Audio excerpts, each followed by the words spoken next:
hetuar shpesh edhe atje domethënë me shumë pak sukses. Kush ka qenë atë kohë Shikut? Fatos Klusi, ja? Edhe këtu duhet të shpjegoj diçka. Në Shqipëri, shërbimi informativ nuk merret me aktivitete kriminale, po. Policisë, kriminale këto gjë. Aty merret policia dhe prokuroria. Ajo gjë që duhet thënë është ajo ngjarje vërtet ka ndodhur në Tiranë, por thelbi i sherrit ka qenë diku tjetër, nuk ka qenë në Shqipëri. Edhe qëllimi ka qenë raport me ato që ndodhte. Shiko, ka ndodhur në atë javë ka ndodhur 2-3 ngjarje shumë të rënda. Është vrarë Azem Hajdari. Është sulmuar kryeministria dhe është bërë një tentativë për grushtetje. Është vrarë Ahmet Krasniqi, gjitha këto gjëra kanë ndodhur në një javë 10 ditë. Dhe qëllimi ka qenë destabilizimi i Shqipërisë dhe fillimi i luftës civile në Shqipëri, që do të ishte edhe fundi definitiv i luftës Kosovës, edhe i Kosovës. Imagjino sikur në atë javë këto ngjarjet ishin përsëritur po me ngjarje tjera kriminale dhe Shqipëria kishte përfunduar në një luftë civile. Ktu ka qenë thelbi. Unë mendoj që ata që merren me këtë gjë duhet të analizojnë pjesën juridike të ngjarjeve, pra pjesën kriminale, hetimin e gjithë këto historitë e rëndësishme të kohës, por duhet shohin edhe kontekstin kur ka ndodhur ngjarja dhe se cili ka qenë qëllimi.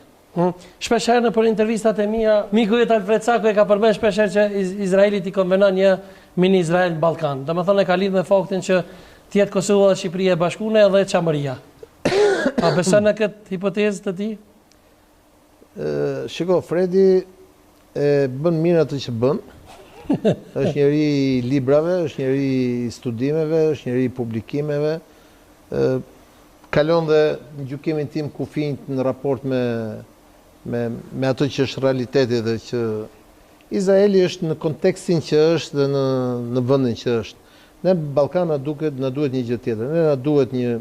Kur themi një mini Izrael në Ballkan, do të thonë themi një shqiptar me bashkuar në Ballkan. Shiko, mini Izrael në Ballkan do të thotë krijosh një fuqi ushtarake në Ballkan. Ne vetëm fuqi ushtarake në Ballkan që po don akoma të armatoset dhe të ketë luftë është Serbia. Ne tjerëve në Ballkan, pra mua jo se po shkoj 50 vjeç edhe domethënë gjysmën e jetës e kam kaluar, po sa e vajzës të re në Ballkan i duhet punë, qetësi, ekonomi, televizë pa viza, zhvillohet këtë. Kjo duhet në Ballkan. Ne na duhet Ballkani të bëhet Evropë, jo Ballkani të bëhet Izrael apo të shihet në kontekstin. Tash unë e kuptoj që to janë gjëra që shesin shumë sepse njerëzit e ndjekin luftën e tjerë. Por unë nuk mendoj që ka ndonjëri në Izrael iden për t'u marrë me jo çambëria, jo janë kapituj të mbyllur. Ajo që është bërë në vitet 90 në Kosovë për shkak të një revolucioni politik të nisur nga Ibrahim Rugova i ndjerë dhe të përfunduar nga Ushtria e Çlirimtare e Kosovës, nuk do të përsëritet më edhe sikur të rikthehen po të njëjtët aktorë në fushë. Ata që janë hak bashkë me gjithë shokët e tyre kanë një meritë të jashtëzakonshme në raport me atë që ka ndodhur në vitet 90 në kontekstin historik të faktit. Të tjerët unë i gjykoj si të pavënd edhe jo në kontekstin e dur. Xheza, jemi minutat e fundit për publikun të më të mbosh me tregu sonte si e ke qitë për herë por Muharrem Ahmetin s'kin. Mbretin e Tallavas, ta Shqipëri njohin si mbreti i Tallavas. Ai ka thonë për shumë intervista që ka qenë Xhezairi Lezi Xheza që më ka marrë mua kur kam qenë i ri, domethënë diku nëse s'gaboj 15-16 vjet, edhe më ka qitë në skenë për herë të parë. A është e vërtetë? Është e vërtetë, domethënë ka qenë moshën 11 vjeçare. 11 vjeçare. Po. Edhe kisha me shkuar në mëni mbrëmje atje në manastir, ka ohri. Po. Edhe të një shok pa ta shkuar si fillim edhe apo njeh tha këtë djalin. I shkon të hangon një sandviç kështu. Po. Nuk i prekshin komt në tokë. Po. Tha kënon ka pak edin. Edhe s'ma mor menja bash është mirë. Shaq mirë. Edhe sa të haja tha sandviçin tha tash tha janin. Thash okej. Nuk e prita unë hiç është. Edhe kur ja ka fillu me knue beso më ka habit krejt. Dhe me thonë qaq i vogël, talent i madh. u tërqetha prej, do me thonë... Prej kohëve të ngryer. Po. Edhe meta pa tekst. Edhe i thash unë, thash sonde pe marrë, thash këta. Atje ku kishim me knu, na? Edhe thash traves, thash babën e vete, po kupton.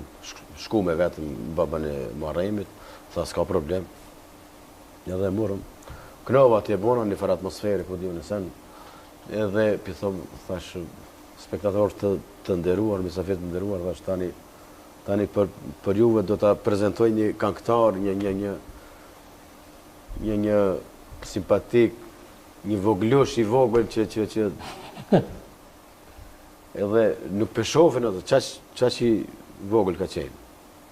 E kum kap edhe kum hip në tavolinë, kështu, tëra e parë më kretë. Kur ka fillu me knu, i ka befasu, i ka trenu publikun. Edhe prej, basi u krija jo mbrami, e ka lu më shumë mirë, edhe masanej, unë e ku marrë atje në Kumanov. Në Kumanov të na e ku marrë, do më thonë, me një shok temin, Ajet Ferizin, e përshëndes shumë. Po, ne e përshëndes, sigurisht. Edhe, do më thonë, ja ku bon kasetën atina CD-e. Komplet kong, 8 kong, se u pashin 8 kong atëherë, për me pas një album. Një album, po. Edhe ja ku bon 8 kong, edhe dhezi ajo kaset, shumë dhezi, shumë heci. Dojnë. Me të vërtet. Kemi qenë kohën e kasetave. Kohën e kasetave, po, para mendo. Në atë kohë e ka qitë Bare Mametin, tash Bare Mameti është tëllë. Tash Muharremi ka ba emën të madhë, ka marrë hoftë të madhë ajtë. Po. Jemi minutat e fundit e emisionit. Frontin, qka për fund? Ku mujnë me të po ty njerës, ku mujnë me të djekë? Në Instagram po me na emision tonë. Sociale, gjithkon. Instagram, Facebook. Na emision 3 tonë, na i diqka? 3 na i projekt? E di që për tiri shumë seriale shumë? Tu marë, po. Në fakt, më kam fëtu edhe disa seriale. Jem tu marë edhe me modelim, disa gjana, po ishene. Ama primare që e kam biznesin, salonin, që i ftoj krej qikat, kam të sidomos shqyqët e tua, me remin atë besin atë me orë. Në shta pare si merë mu li folë? Nuk ju ku marë kur shoqë, që mi marë tash. Ku i kishë që emrin salonin falë? Frentinas Beauty, për ndryshe është në rrugën C. Në rrugën C? Po, në mërtem, që është edhe faqja Instagramit. Po ma e mira është që shërbime shumë i mirë, edhe i ka shmimet ma për toke, që shtojnë anase kretë sezonën e kom pa që jënë anku shumë që i kanë rritë shmimet frizerkat, kështë që ka në Prishtinë hala që e bojmë punën e mirë, po me shmime pak ma të lira. Unë kësha falendru shumë që keni gjithë kohë për sonte, Ilir Kulla special ka orë për i Tiranës, falimderit mos luheq. Falimderit.